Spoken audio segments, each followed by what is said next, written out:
Hello বন্ধুরা, তোমরা সবাই কেমন আছো? আশা করছি সবাই ভালো আছো। তো আজকে তো সবাই জানো আজকে পৌষ সংক্রান্তি। পৌষ সংক্রান্তিতে তো পিঠে পুলি অবশ্যই হয়। তো তার আগে তো সকালবেলাতে পুজো দিতে হয়। তো পুজোটা আমি কিভাবে দিয়েছি তো একটু তার ছোট ছোট ক্লিপ তোমাদের সাথে শেয়ার করলাম। বন্ধুরা এখানে দেখো আজ খুব ভোরবেলাতে উঠেছিলাম। তো ভোরবেলাতে উঠে আমার সব কাজ সারা হয়ে গেছে। এবার আমি ঠাকুর ঘরে ঢুকে এখানে সবকিছু পরিষ্কার পরিচ্ছন্ন করে নিয়ে তারপরে আমি গোপালকে স্নান করাতে এলাম। গোপালকে মধু আর ঘি দিয়ে তুলসী জলের সাথে স্নানটা করিয়ে দিলাম। আজকে পুজোর দিনে দুধটা দিতে পারলাম। স্নান করানো হয়ে যাওয়ার পর গোপালকে ওর জামা বের করে পরিয়ে দিলাম আর এর উপরে আবার সোয়েটারটা দিয়ে ছোট ছোট মোজা আর টুপিটা পরিয়ে দিলাম। তোমাদের কাছে আমার একান্ত অনুরোধ যে প্লিজ ভিডিওটা স্কিপ করে যেও না, একটু দেখো। এবার আমার গোপালকে আমি আমার মতন করে পারফেক্ট করে সাজিয়ে সকালবেলা আমি এখানে যে অনেকের কাছে থেকে গাঁদা ফুলগুলো নিয়ে এসেছিলাম, তো মা এখানে বসে বসে সেগুলো মালা গাচ্ছিল। এখানে দেখো মায়ের মালাগুলো গাঁথা হয়ে গেছে। তো আমারও এদিকে ঠাকুর ঘরের সবকিছু পুজোর জোগাড় হয়ে গেছে। এই যে পুজোর বিউনিগুলো মা করে দিয়েছে। এখানে দেখো গোপাল সোনাকেও ছোট্ট একটা মালা দিয়ে বসিয়ে দিয়েছে। ঠাকুর মশাই কাকু গঙ্গা পুজোর অনেক ঝুট ঝামেলা পার করে এসে পুজো করে চলে গেলেন। এরপর পুজো করে যখন চলে গেছে তখন ঘড়িতে প্রায় বাজে 11টা। তো কোথাও একটা যাওয়ার আছে, তবু আমি তোমাদের সাথে একটু আমি কিছু মিছু আলপনা দিয়েছি, তাই একটু দেখালাম। আমি কোনোদিন ভালো আলপনা দিতে পারি না, তবুও তোমাদেরকে একটু দেখালাম। ঠাকুরঘর থেকে বেরিয়ে এবার বাবার স্মৃতি মন্দিরে তুলসী ধানে আর একটা জিনিস দেখো, এখানে তুলসী ধানের পাশে এখানে ছোট্ট করে গর্ত করতে হয়, যেটাকে বলা হয় জম। এখানে দেখো চালা, কুলো, ঢেঁকি,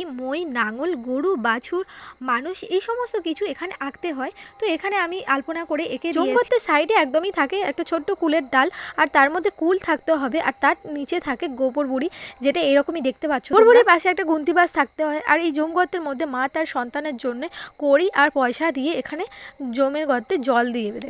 এটা সব মাই তার সন্তানের জন্য অনেক কিছু প্রার্থনা করে। পুজো হয়ে যাওয়ার পর এখানে অংশুর সাথে শ্রুতি আর সৌরদীপ খেলা করতে এসেছিল। আমার একটা বৌদি বাড়িতে পনিরের খিচুড়ি বানিয়েছিল, তো ও আমাদেরকে খাওয়াতে এলো। আমি ফার্স্ট টাইম পনিরের খিচুড়ি খেলাম, তো খিচুড়িটা খুবই ভালো হয়েছে। এবার দেখো আমি তোমাদেরকে বলেছিলাম যে একটা জায়গাতে যাওয়ার আছে, তো সেখানেই দেখো পথে কুল গাছটাতে অঝর নয়নে কুল হয়ে আছে। সত্যি বলতে কি কুল গাছটা দেখে একদমই জিভে জল চলে আসে। আজকে যখন গঙ্গা স্নানের কথা, তো আমরা চলে এলাম একেবারে আমাদের মহা শ্মশান। শ্মশানে দেখো এখানে চারিদিকটা কত সুন্দর করে সাজিয়েছে। আজকের দিনে এখানে অনেকেই গঙ্গায় স্নান করতে আসে, যার গুরুজনের মৃত সজ্জার উপরে ফুল দিয়ে নানা রকম ভাবে সাজিয়ে তোলে। আমাদের এই শ্মশানে আমার অনেক পরিচিত জনকে হারিয়েছি, আর অনেক ছোটবেলায় আমি আমার বাবাকেও হারিয়েছি। 2 বছর আগেও আমার শ্বশুর মশাইকে এখানে রেখে যেতে হয়েছে। সংক্রান্তিতে ভোরবেলায় অংশুর কাকাই আর কাম্মা দুজনে এসে এখানে ভালো করে পরিষ্কার করে ফুল দিয়ে সাজিয়ে রেখে গেছে। আমি অংশু এখানে গিয়ে একটু ধূপ আর বাতি দিয়ে দিলাম। অংশুর কাম্মা এসে এখানে একটু সেবা দিল। এরপর দেখো এবার আমরা সবাই চলে এলাম খিচুড়ি ভোগ খেতে। এখানে কিন্তু খিচুড়ি ভোগ খেতে অনেক দূর দূর থেকে হাজার হাজার লোক চলে আসে। অংশু আর ঋষিতা এখানে পাশাপাশি বসেছে খিচুড়ি ভোগ খেতে, আর অংশুকে একটা মামা খাইয়ে দিচ্ছে। এরপর আমাদের খাওয়া দাওয়া কমপ্লিট করে নিয়েছি, তো আমরা এবার চলে যাব বাড়ি। তো যাওয়ার আগে এখানে একটু ছোট্ট করে ভিডিও দেখিয়ে দিই। বন্ধুরা কমেন্টে অবশ্যই করে জানিও যে এই ভিডিওটা কেমন লাগছে। এবার দেখো বিকেল বেলাতে আমার কিছু অসুবিধার জন্য এখানে বর্ষা এসেছে বিউনিগুলো ফেলে দিতে ঘরের চালে। মায়ের এখানে শরীর অসুস্থ হওয়ার জন্য মা এখানে পিঠে করতে পারবে না, তো আমিও পারবো না। আজকে বিকেল বেলাতে এখানে দেখো অংশু ঠাম্মি চলে এসেছে পিঠে নিয়ে। অংশু ঠাম্মি এখানে আজকে পিঠে সরু চাগলি আর নারকেল পিঠে করে এনেছে। এখানে দেখো যে বৌদিটা খিচুড়ি এনে দিয়েছিল, সেই বৌদিটা এখানে আজকে পিঠে সরু চাগলি আর পাটিসাপটা করে দিয়ে গেছে। আমি এখানে অংশুর পিঠে খাওয়ার ভিডিওটি দিয়ে ভিডিওটি এন্ড করলাম। টাটা।